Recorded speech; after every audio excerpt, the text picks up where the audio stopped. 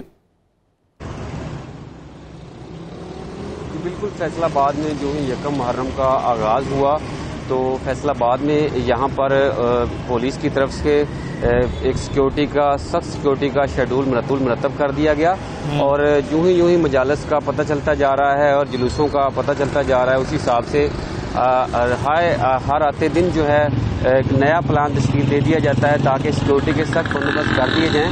آج 9 محرم ہے تو اس حوالے سے پولیس کی طرف سے جو سیکیورٹی پلان جاری کیا گیا ہے اس حوالے سے آج 150 سے زائد جو ہے فیصل آباد میں مجالس برپا ہوں گی اور 60 سے زائد جو ہے چھوٹے بڑے جلوس نکالے جائیں گے. یہ ضلع بھر کی تعداد ہے.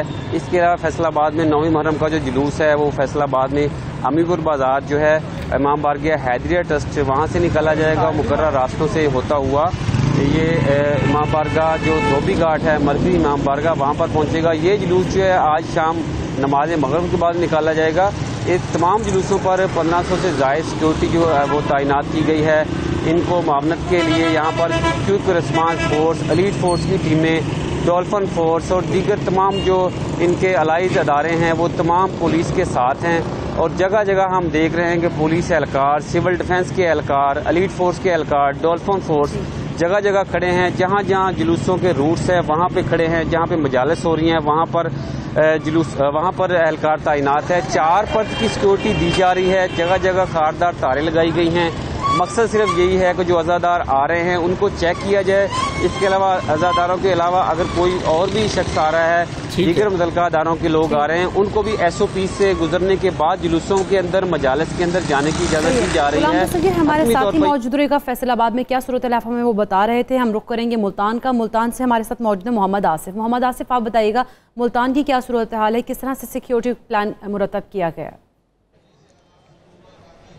جی بالکل، دیکھیں ضلع ملتان میں بھی آج جو ہے 80 جو جلوس ہے وہ نکالے جائیں گے، جبکہ 166 جو ہے وہ مجلسیں ہیں وہ برپا کی جائے گی. اگر ان کی سیکیورٹی کے حوالے سے بات کی جائے تو تمام جو جلوس ہیں ان کی سیکیورٹی کے لیے 3000 سے زائد پولیس اہلکار، جو اس کے علاوہ رضاکار ہے، والنٹیئر ہے، وہ ڈیوٹی کے فرائض سر انجام دیں گے. ان کے ساتھ ساتھ یہاں پر ریسکیو کے اہلکار بھی موجود ہوں گے، ڈولفن فورس ہے، اس کے علاوہ ٹریفک پولیس ہے، وہ بھی ڈیوٹی کے فرائض سر انجام دیتے ہوئے نظر آ رہے ہیں. آج اگر مرکزی ماتمی جلوس کے حوالے سے بات کی جائے تو امام بارگاہ میں جو ممتاز آباد ہے وہاں سے مرکزی ماتمی جلوس دن 11 بجے جو جنوبی پنجاب کا سب سے بڑا جلوس ہے وہ برآمد ہوگا، جو مین مارکیٹ ممتاز آباد سے ہوتا ہوا نماز مغربین کے ٹائم جو ممتاز آباد کی امام بارگاہ میں ہی پہنچ کر اختتام پذیر ہوگا. اگر جلوس کے حوالے سے بات کی جائے تو جو عزادار ہیں، جو کثیر تعداد میں عزادار ہیں، وہ یہاں پر پہنچنا شروع ہو چکے ہیں امام بارگاہ میں. کچھ ہی دیر بعد یہاں پر مجلس ہے وہ برپا کی جائے گی اور جس کے بعد جو مرکزی جلوس ہے وہ برآمد ہوگا، جو اپنے مقررہ راستوں سے ہوتا ہوا نماز مغربین کے ٹائم